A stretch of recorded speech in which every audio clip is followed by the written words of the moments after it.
My name is Courtney Gilbert. I'm curator of visual arts at Sun Valley Museum of Art, and it was my great pleasure to co-curate with our artistic director, Kristen Poole, the exhibition we have up right now, Untrammeled, at Wilderness's Edge. We took the title for this exhibition, Untrammeled, from the 1964 Wilderness Act. The word untrammeled is key to the Wilderness Act, and what it means is uncontrolled, unmanaged, unbound. And that idea of natural lands that are places where men and women don't interfere with natural cycles of life, with wildlife, with the plant life that's in those places, with their topography. This exhibition is part of a larger Big Idea project we're doing this fall, which offers an opportunity for our community to have a conversation about our human relationship to wilderness today.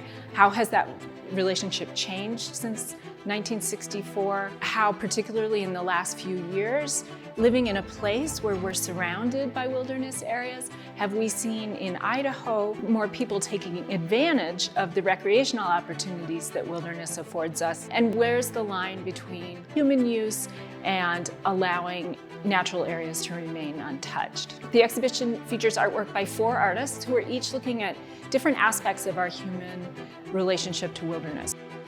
My name is Kristen Poole, and I'm the artistic director at the Sun Valley Museum of Art, and it is our 50th anniversary this year. And as we planned how to celebrate the anniversary, one of the things that was really important to us was that this exhibition signal what we want to be as a museum in the future. One of the great pleasures of being a museum institution is building up relationships with artists and being able to have them trust us and in turn allow us to trust them to build new bodies of work. 3 of the 4 artists in this exhibition are artists that we have had long relationships with, and it is enormously exciting to be able to commission new work.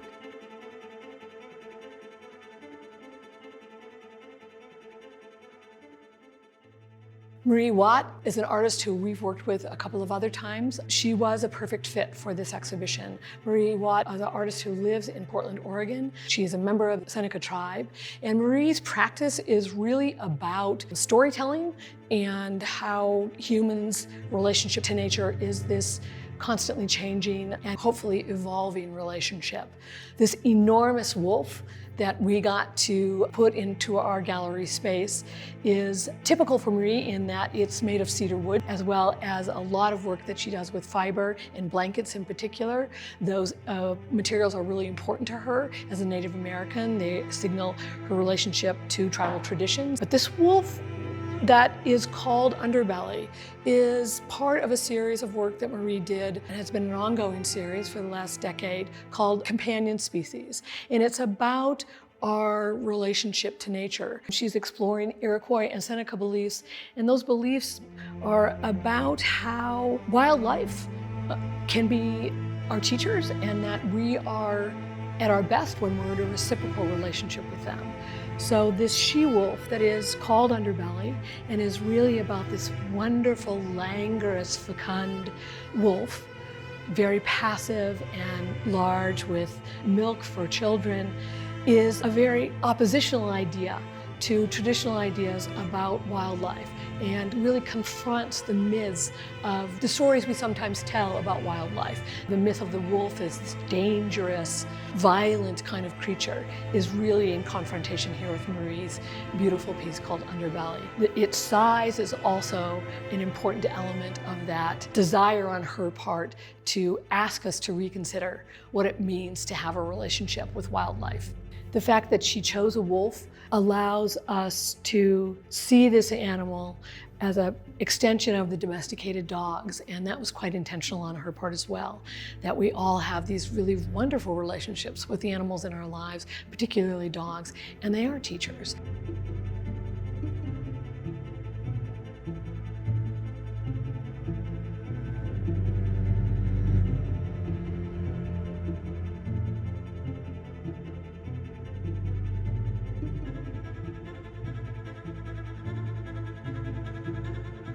So as part of this exhibition, we were able to commission 2 nationally known photographers to create new bodies of work specifically for this show.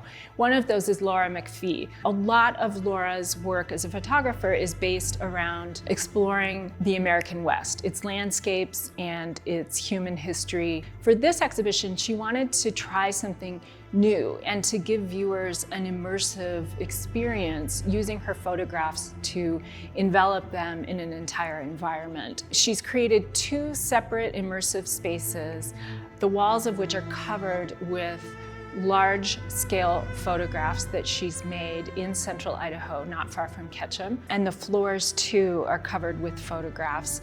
And so visitors walk into them. There are trees that have been charred and burned by forest fires hanging from the ceiling. In one of the spaces, they see a hillside immediately after a major forest fire near Ketchum that took place about 10 years ago. Also, a photograph of that same hillside a year later during the springtime as growth begins to reemerge. It's a really stark, almost abstract, very painterly set of images that invite viewers to spend time trying to figure out what exactly they're looking at. The floor of that space is covered with a photograph made just after the fire ended, where the hillside's completely charred. It's a very kind of disorienting image, and Laura has spoken of her desire to create a space that's disorienting for viewers as a way of drawing their attention to the increasingly disorienting effects of climate change. Fires now are burning hotter, they're burning longer, they're burning bigger. And the question of what role we should play in controlling them is one that I think fire services around the country are grappling with right now. The second photograph shows a hillside in the Sawtooth Basin a few years after the 4th of July fire. And in that photograph, you see kind of the regenerative power of fire. The hillside's blooming with wildflowers and with new trees that are emerging from the forest floor. You stand on a floor covered with clouds of billowing smoke, and you see the heat of the fire burning beneath you as you stand there. I think she's really trying to have a conversation about the role fire plays in maintaining the health of our forests, but also their increasingly destructive impact and how we are going to have to try and find a balance between the two.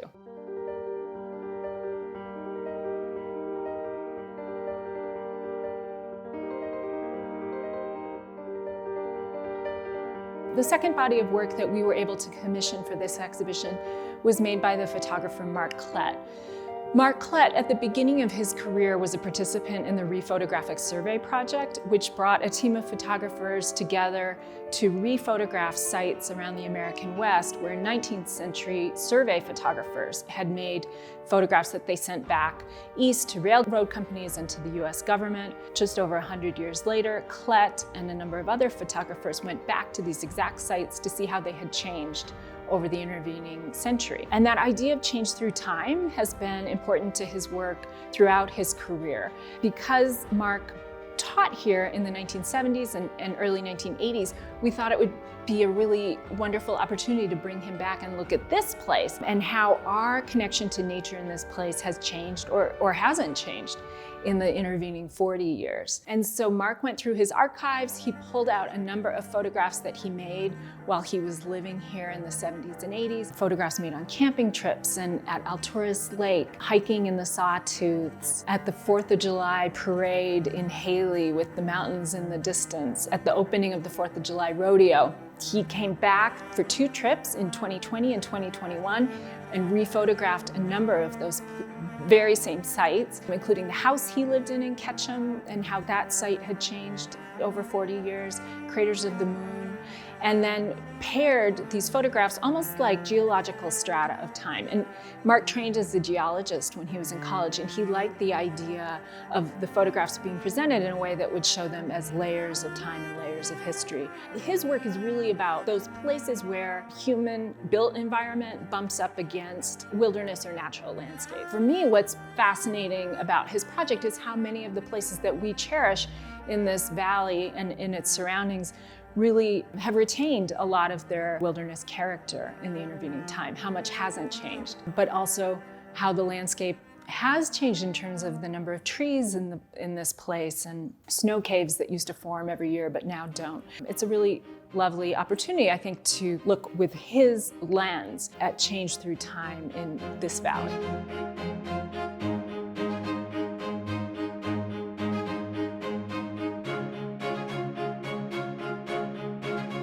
James Labrador is an artist who is extremely well celebrated in the Northwest.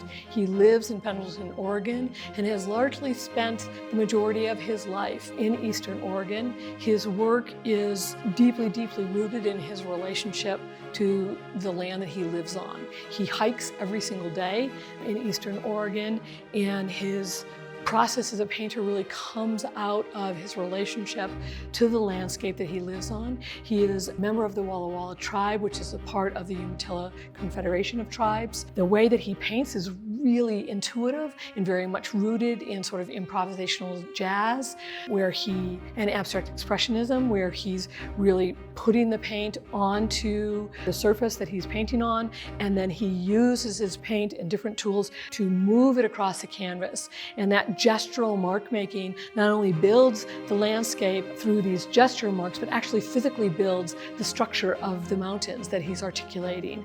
And it's less about articulating a specific place than it is about his emotional response to what it means to be in nature. When you look at these paintings, you feel very much a sense of geology as well as weather and wind, and it's really quite remarkable that they carry movement in them, and I think part of that is in the way that James Labrador makes these paintings. Please take the time to come in and smell the cedar that's emanating from the she-wolf. You'll recognize these trees. These are the trees that we see in our forests every day. Experience these paintings, look through Mark's photographs, and I think it will solidify your sense of home and also the privilege that we have as a community to live right at the edge of wilderness.